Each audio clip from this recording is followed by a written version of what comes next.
मेरो नाम एलिसा पुन मगर हो। म रोल्पाबाट। टेबल कार खारिजको लागि केवल कार बनाउनु हुँदैन? हुँदैन। मुकुलुङ समर्थकहरूले अपराधीकरण गर्न पाइँदैन। 7 सालको आन्दोलनमा हामीले साथ दियौं, सत्तामा तपाईहरुले ल्यायौं, धोका दिनुभयो। 36 सालको आन्दोलनमा साथ दियौं, 46-47 सालको आन्दोलनमा साथ दियौं, सत्तामा ल्यायौं, धोका दिनुभयो। फेरि 52-53 को जनयुद्धमा साथ दियौं, धोका दिनुभयो। यो धोका हामीले पटक पटक कहिलेसम्म सहने हो? हाम्रो अधिकार स्थापना कहिले हुने हो? समानता कहिले कायम हुने हो? नमस्ते, तपाईको शुभ नाम? अनुप शङ्कर। नमस्कार। कुन जिल्लाबाट आउनु भएको? म झापा जिल्लाबाट। हजुर। यहाँ कुन आन्दोलन के लागि आउनु भएको तपाईँ? म यो मुकुलुङ केबल कार खारिज हुनुपर्छ भन्ने। मुकुलुङको केबल कार खारिज गर्नुपर्छ भनेर किन? विकास गर्नु नराम्रो कुरा हो र किन खारिज गर्नुपर्ने केबल कार? विकास गर्नु राम्रो कुरा हो, तर त्यसरी विकासलाई विकास भन्दैन। त्यसको विकासलाई मुकुलुङमा हानि पुर्याएर विकास गरेको राम्रो विकास हो। हजुर। राज्य आतंक बन्द गर। बन्द गर, बन्द गर। राज्य आतंक बन्द गर। बन्द गर, बन्द गर। प्रहरी दमन र ज्यादती बन्द गर। बन्द गर, बन्द गर। पीडितहरू कहिलेसम्म लडिराख्नु पर्ने हो हाम्रो अधिकारका लागि? म प्रश्न गर्न चाहन्छु। 7 सालको आन्दोलनमा हामीले साथ दियौं, सत्तामा तपाईहरुले ल्यायौं, धोका दिनुभयो। 36 सालको आन्दोलनमा साथ दियौं, 46-47 सालको आन्दोलनमा साथ दियौं, सत्तामा ल्यायौं, धोका दिनुभयो। फेरि 52-53 को जनयुद्धमा साथ दियौं, धोका दिनुभयो। यो धोका हामीले पटक पटक कहिलेसम्म सहने हो? हाम्रो अधिकार स्थापना कहिले हुने हो? समानता कहिले कायम हुने हो?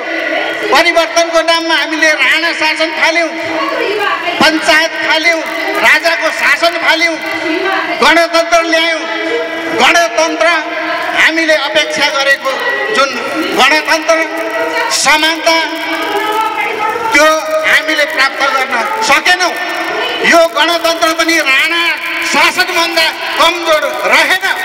यहाँ तपाईहरु जुन राणाको शाहको पञ्चायतको जुन नियत, त्यो नियतमा परिवर्तन आएन।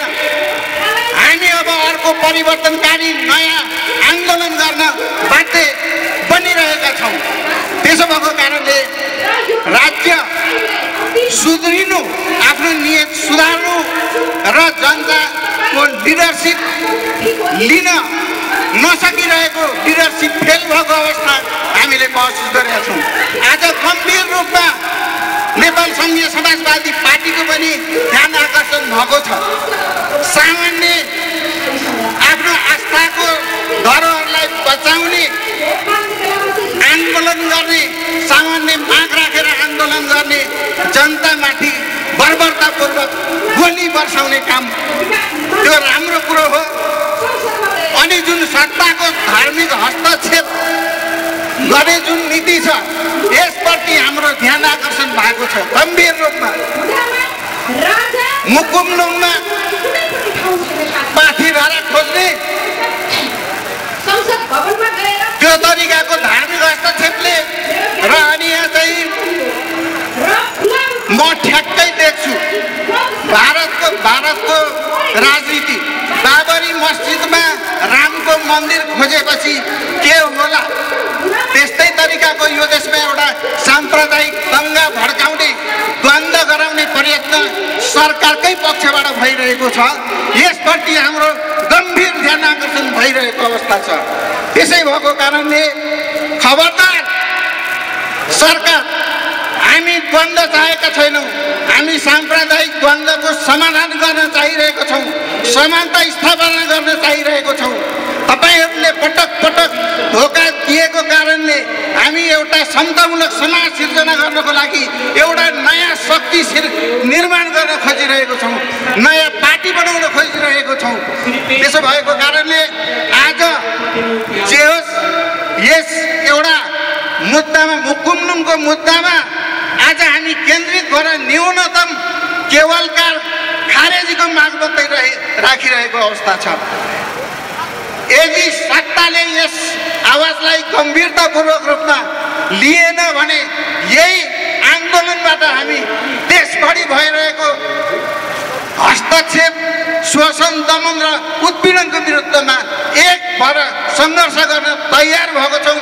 हामी सबै सङ्घ संस्था, सबै दलहरूको ध्यान आकृष्ट भइसकेको अवस्था जानकारी गराउँदै मेरो सरकारलाई अन्तमा सुध्रिन र हाम्रा आन्दोलनहरूलाई सम्बोधन गर्न हार्दिक अपिल गर्दै मेरो 2 शब्द यही अन्त्य गर्न चाहन्छु। हस्, धन्यवाद। गुज्रिरहेको अवस्था छ।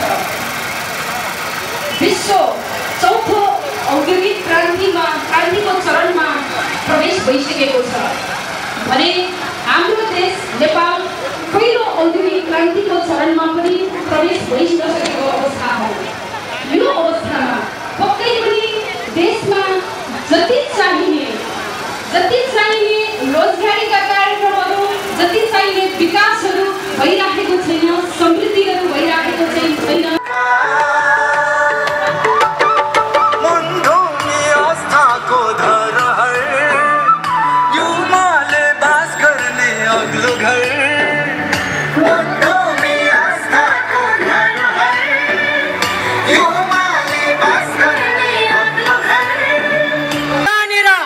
यो देशको वातावरणीय हिसाबले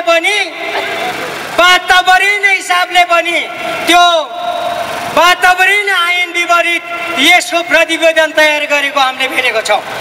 त्यो प्रतिवेदन त्यहाँ भूमिको हिसाबमा पनि, सांस्कृतिक हिसाबमा पनि त्यो प्रतिवेदन, त्यो EIA रिपोर्ट छ। त्यो रिपोर्ट देशको कानुन विपरीत छ। यो फेक रिपोर्ट तयार गरेर त्यो फेक रिपोर्ट यदि कार्यान्वयन गर्ने हो भने अब देशमा गोली बर्साइसकेपछि त्यहाँ जनताका गोली बन्दुक छैन। जनताले एउटा लोकतन्त्रको विधि र चरित्रमा बसेर, सिद्धान्तमा बसेर आवाज उठाउँदा गोली बर्साउनु भनेको यो देशमा युद्धको घोषणा गरेको हो कि होइन सरकार? त्यो प्रश्नको उत्तर खोजिरहेको छ आम नेपाली जनताले।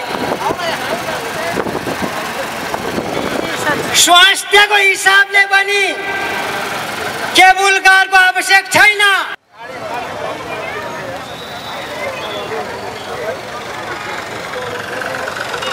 अहिलेसम्म आउँदैन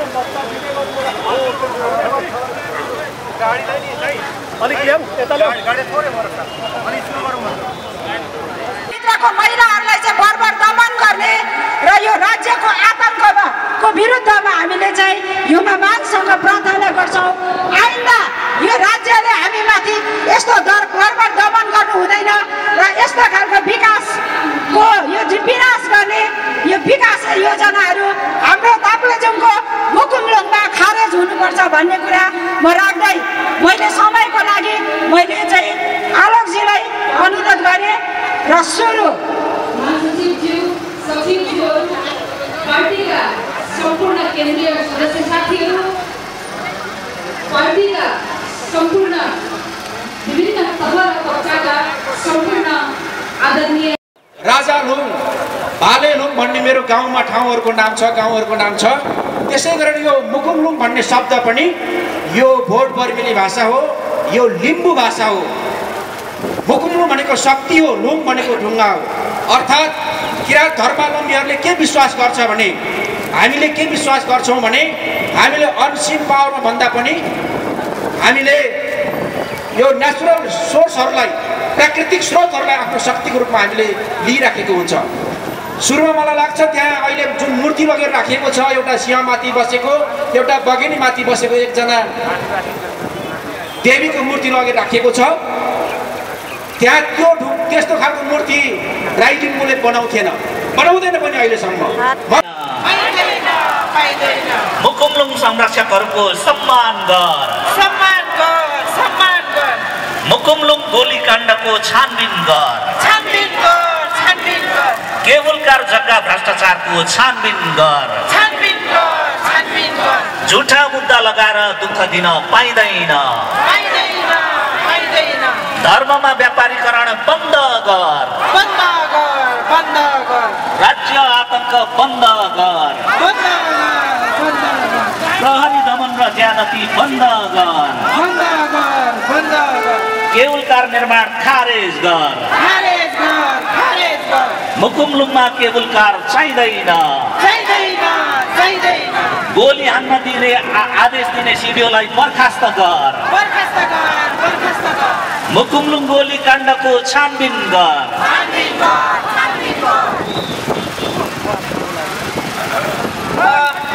हामी नारालाई निरन्तर दिँदैछौँ, तपाईँहरू नथाक्नु होला। हामी अगाडि बढिरहेका छौँ शान्तपूर्ण ढङ्गले। फेरि म नारालाई वाचन गर्नेछु। हुङलिङ काण्डको दोषीलाई कारबाही गर, कारबाही गर, कारबाही गर, हुङलिङ काण्डको दोषीलाई कारबाही गर, कारबाही गर, कारबाही गर, हुङलिङ काण्डको न्यायिक छानबिन गर, छानबिन गर, छानबिन गर, हुङलिङ काण्डको न्यायिक छानबिन गर, छानबिन गर, छानबिन गर। मुकुलुङ संरक्षकहरूलाई अपराधीकरण गर्न पाइँदैन, पाइँदैन, पाइँदैन। मुकुलुङ संरक्षकहरूलाई अपराधीकरण गर्न पाइँदैन, पाइँदैन, पाइँदैन। मुकुलुङ संरक्षकहरूको सम्मान गर, सम्मान गर, सम्मान गर, मुकुलुङ संरक्षकहरूको सम्मान गर, सम्मान गर, सम्मान गर। मुकुलुङ गोलीकाण्डको छानबिन गर, छानबिन गर, छानबिन गर, मुकुलुङ गोलीकाण्डको छानबिन गर, छानबिन गर, छानबिन गर, केवलका भ्रष्टाचारको छानबिन गर, छानबिन गर, छानबिन गर, केवलका भ्रष्टाचारको छानबिन गर, छानबिन गर, छानबिन गर। झुटा मुद्दा लगाएर दुःख दिन पाइँदैन, पाइँदैन, पाइँदैन। झुटा मुद्दा लगाएर दुःख दिन पाइँदैन, पाइँदैन, पाइँदैन। धर्ममा व्यापारीकरण बन्द गर, बन्द गर, बन्द गर, धर्ममा व्यापारीकरण बन्द गर, बन्द गर, बन्द गर, राज्य आतंक बन्द गर, बन्द गर, बन्द गर, राज्य आतंक बन्द गर, बन्द गर, बन्द गर।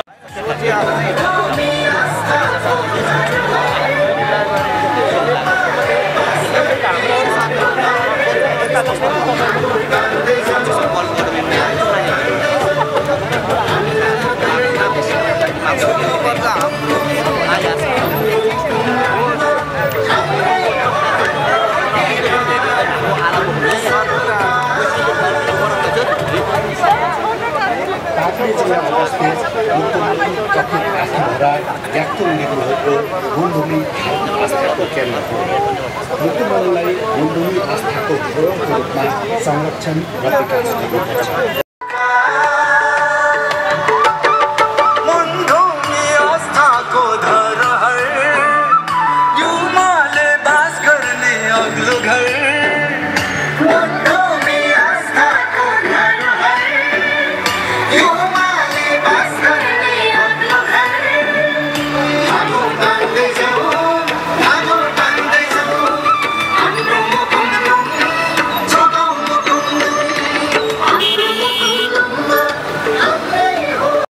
समानुपातिक समावेशिताका पक्षध पहिचान र अधिकारको आन्दोलनमा सरिक तमाम जनसमुदाय हामी आज 10,000 नेपाली जनताले त्याग तपस्या र बलिदानी पूर्ण ल्याएको संघीय लोकतन्त्र गणतन्त्रको आडमा सत्ता र शक्तिमा पुगेका र त्यसलाई दुरुपयोग गरेर जनताको अधिकारमाथि दोहन गर्ने नस्लीय अति जातिवादी हिन्दू ब्राह्मणवादीहरूको विरोधको कारण यहाँ हामी भेला भएका छौँ। अहिले हामी नेपालको ऐतिहासिक सुन्दर भूमि प्रदेश 1 लिम्बुवान किराँत प्रदेशको ऐतिहासिक ताप्लेजुङ जिल्लामा जुन मुकुमलुङ तथाकथित माथिभरामा नस्लवादी राज्य सत्ताले लिम्बुवान साथै किराँतहरूको सभ्यता मुकुमलुङ माथिको अपराधीकरण गरेको विरुद्धमा हामी न्याय समानता र अधिकारका पक्षधरहरू सिंहदरबारको अगाडि हामी हजारौंको उपस्थितिमा नस्लीय राज्य सत्ता केपी ओली लगायतका नस्लवादीहरूको विरुद्धमा हामी यहाँ भेला भएका छौँ। हामी रहरले होइन, मुकुमलुङ लिम्बुवान किराँतहरूको संस्कृति हो, सभ्यता हो। मुकुमलुङ नेपालको एउटा ऐतिहासिक भूगोल हो। त्यो भूगोलमाथि केबुलकार लानु भनेको सुन्दर भूगोल माथिको दोहन हो। यसको हामी विरुद्धमा छौँ। मुकुमलुङमा कुनै पनि बहानामा केबुलकार राखिनुहुन्न। यो ऐतिहासिक सुन्दरतामाथिको अपहरण गरिनुहुन्न भन्ने हाम्रो खबरदारी हो। राज्य सत्ता आम उत्पीडितहरूको जगमा राज्य सत्तामा पुगेका तथाकथित जनताको मतमा मातेकाहरू केपी ओली लगायतका यो देशका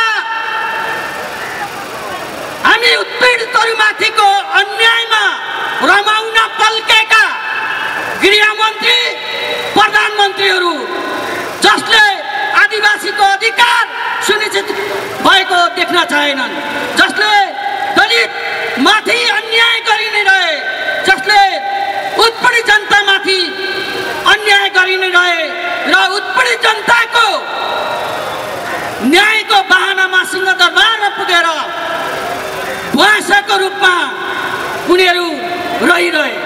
हामी खबरदार गर्दछौँ, मुकुमलुङमाथि कुनै पनि हालतमा केबुलकार राखिनुहुन्न।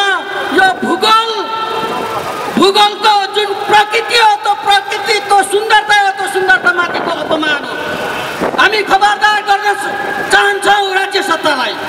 पछिल्लो समयमा केपी ओलीको नेतृत्वमा बनेको राज्य सत्ता म खबरदार गर्न चाहन्छु, यो 1 किलोमिटर अगाडि केपी ओली लगायतका मन्त्रीमण्डलका मानिसहरू यो माइती घरमा आएर हेर्नुहोस् कि यहाँ दलितहरू अन्यायमा परेर उनीहरू वर्षौंदेखि आन्दोलनमा छन् र करिब हप्ताौंदेखि यहाँ अनसनमा बसेका छन्।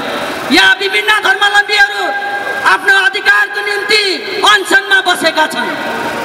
म खबरदार गर्न चाहन्छु, यो जनताको आवाज हो, यो उत्पीडितहरूको आवाज हो।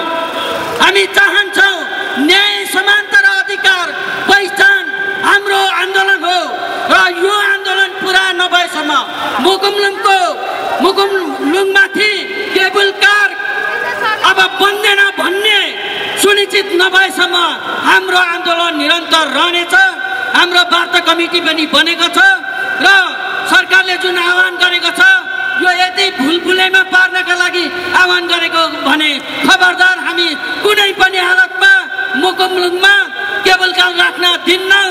हामी मुकुमलुङवासीहरू, मुकुमलुङका आस्थावानहरू पहिचान र समानताका अधिकारका पक्षधरहरू हामी मर्न पनि तयार छौँ। तर हाम्रो अधिकार, हाम्रो माग पुरा नभएसम्म हामी पछि 1 इन्च पनि हट्दैनौँ। म सबै आन्दोलनको मित्रलाई यो आन्दोलन को माग पुरा नभएसम्म निरन्तर आन्दोलनमा लाग्नु पनि म हार्दिक अपिल गर्दछु। धन्यवाद, अभिवादन।